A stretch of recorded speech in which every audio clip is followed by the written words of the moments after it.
Hello guys, welcome back to my channel Japanese with Gautam. तो आज मैं आपको एक नई चीज़ सिखाने जा रहा हूँ। चीज़ वो नई नहीं पुरानी ही है। कैसे? बचपन में हमने डोरेमोन देखा था, शिनचान देखा था, और हमने निंजा तोड़ी, ये सारे कार्टून जो हम बचपन से देखते हुए आ रहे हैं। स्पेशल 90 किड्स जो हैं, हम बचपन से कार्टून देख रहे हैं। आज भी की जो नई जनरेशन है वो भी कार्टून देख रही है।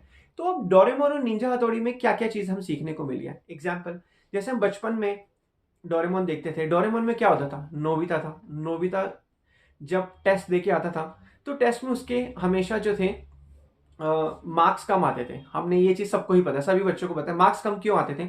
और कभी ऐसा भी होता था कि जब उसके मार्क्स ज्यादा आते थे तो शायद आपको याद होगा कि हमने उसका पेपर देखते थे कार्टून में, तो पेपर के ऊपर सर्कल लगा होता था। हम हैरान होते थे बचपन में उस टाइम कि सभी पेपर पे सर्कल लगा हुआ है और उसके marks 25 out of 25 full marks होते थे, लेकिन सभी क्वेश्चन पे उसके सर्कल लगा होता है।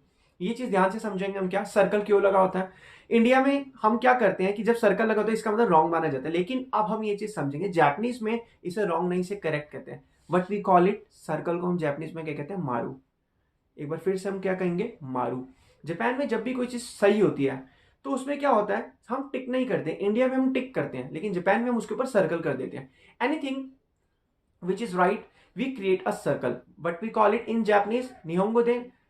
हम इसको क्या कहते हैं? इसे हम क्या कहते हैं?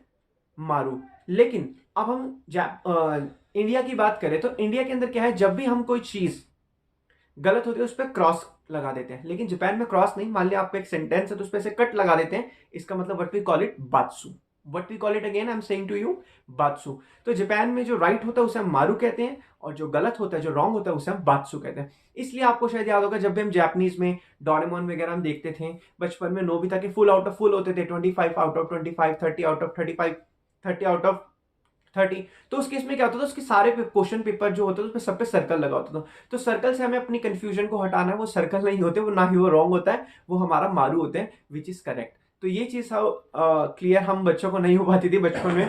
मैं खुद भी when I was in my childhood और डोरेमोन देखता था तो मुझे समझ नहीं आता था कि कैसे सर्कल होता है वो। लेकिन अब जापानीज लैंग्वेज सीखी है तो उस केस में मेरा जो ये डाउट है वो क्लियर हो चुका। होप सो आपका भी डाउट ये क्लियर हो गया हो। ओके गाइस, मिलते हैं फिर नेक्स्ट वीडियो में। मैं आपके साथ आपके पास नई नई चीजें लेके आऊंगा नेक्स्ट वीडियो में, ऐसी जापानीज से रिलेटेड, जापानीज के कुछ वोकैब्स, जापानीज के कुछ ग्रामर। तो मिलते हैं गाइस, सायोनारा।